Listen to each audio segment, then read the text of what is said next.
আসসালামু আলাইকুম। আশা করছি সবাই ভালো আছেন। প্রিয় দর্শক, দেশে ও দেশের বাহিরে যে যেখান থেকে আমার ভিডিওটি দেখছেন সবাইকে অসংখ্য ধন্যবাদ। একটি লাইক দিয়ে পুরো ভিডিওটির সাথেই থাকবেন আর ভিডিওটি স্কিপ না করে দেখার অনুরোধ রইল। আজকে আমি একদম অল্প তেলে রান্না করে দেখিয়ে দেব পাবদা মাছ। সেরা স্বাদে তৈরি করে নিতে পারবেন কোনো রকম ঝামেলা ছাড়া এই দারুণ রেসিপিটা। চলুন তাহলে দেখে নেন আমি কিভাবে এই পাবদা মাছটা রান্না করেছি। পুরো ভিডিওটি দেখে নেবেন। ভিডিওটি স্কিপ করলে তাহলে বুঝতে পারবেন না। তাই পুরো ভিডিওটির সাথেই থাকবেন আশা করছি। আমরা অনেকেই পাবদা মাছ রান্না করি, কিন্তু এভাবে রান্না করে দেখবেন কতটা সহজভাবে রান্না করে নিতে পারবেন সেরা স্বাদে। আমি এখানে কয়েকটা পাবদা মাছ নিয়েছি আর পেঁয়াজ কুচি করে নিয়েছি আর কয়েকটা কাঁচামরিচ নিয়েছি।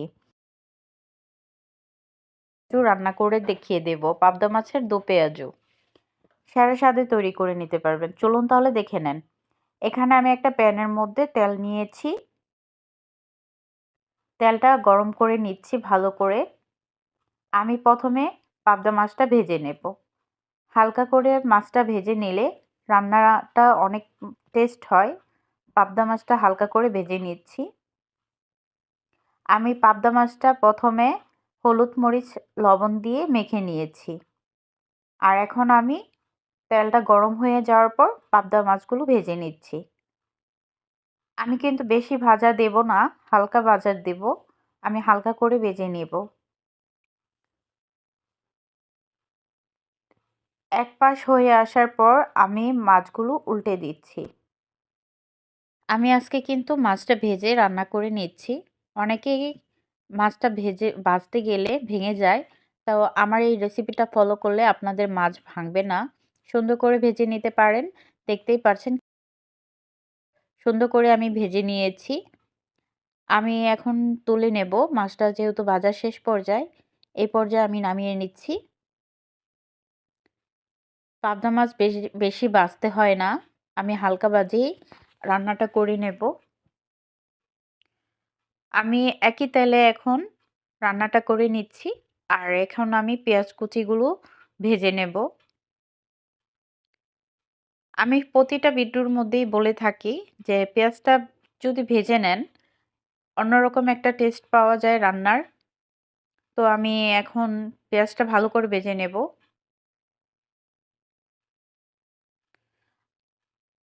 আমি কিন্তু অল্প তেলে, আমি মাছ ভাজার তেলেই আমি রান্নাটা করে নিচ্ছি। একদম অল্প তেলে পাবদা মাছের দো পেঁয়াজুটা রান্না করে দেখিয়ে দিচ্ছি।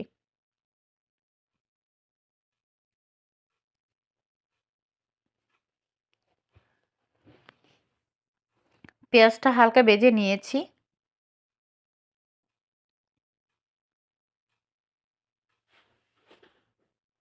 আর আমি যেহেতু ঝোল ঝোল করব না,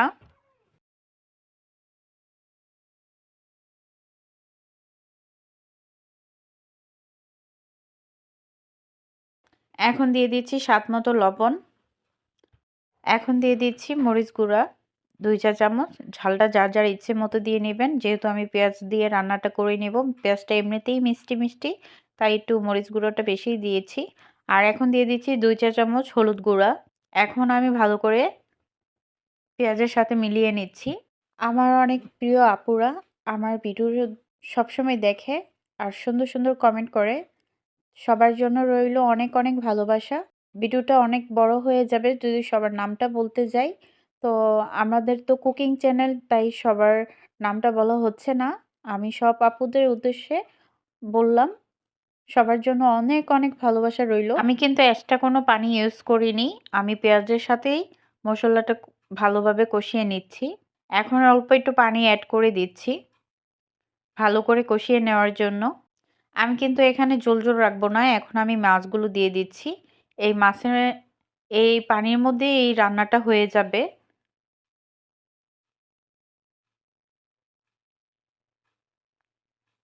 এভাবে আমি যেহেতু ঝোল ঝোল রাখবো না, তাই অল্প পানি অ্যাড করে দিয়েছি। এখন আমি মাছগুলো দিয়ে দিয়েছি আর একটা ঢাকনা দিয়ে ঢেকে দিয়েছি। কিছুক্ষণ জাল করে নেব। আর আমি যেহেতু ঝোল ঝোল রাখবো না, পানিটা শুকানো আগ পর্যন্ত জাল করে নেব। যারা আমার ভিডিওটি দেখছেন এখন পর্যন্ত একটি লাইক দিতে ভুলে গিয়েছেন, প্লিজ একটা লাইক দিয়ে আমার পুরো ভিডিওটির সাথেই থাকবেন। আপনাদের একটি লাইক ভিডিওটি শেয়ারের কাজ করবে।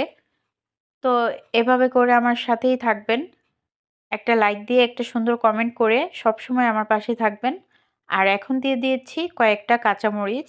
যেহেতু রান্নাটা শেষ পর্যায়ে, দেখতেই পারছেন আমি পানিটা শুকিয়ে নিয়েছি ভালো করে জাল করে। কতটা লোভনীয় হয়েছে দেখেই বোঝা যাচ্ছে। এখন দিয়ে দিচ্ছি ভাজা জিরে গুঁড়া। ভাজা জিরে গুঁড়ো অবশ্যই দিতে হবে, যেহেতু আমি পাবদা মাছের দো পেঁয়াজও করেছি। বাসায় একবার হলেও ট্রাই করে দেখবেন। আমার এই রেসিপিটা কেমন লাগে আপনাদের কাছে কমেন্টে জানিয়ে যাবেন। আর আমার ভিডিওটি কেমন লেগেছে কমেন্টে জানিয়ে যাবেন। ভালো লেগে থাকলে লাইক, কমেন্ট, শেয়ার করে পাশে থাকবেন। চ্যানেলে নতুন হয়ে থাকলে চ্যানেলটি সাবস্ক্রাইব করে পাশে থাকা বেল বাটনটা অন করে দিবেন, যেন নতুন নতুন ভিডিও ছাড়ার সাথে সাথে আপনাদের কাছে নোটিফিকেশন চলে যায়। আর যারা অলরেডি চ্যানেলটা সাবস্ক্রাইব করে দিয়েছেন তাদেরকে অসংখ্য ধন্যবাদ।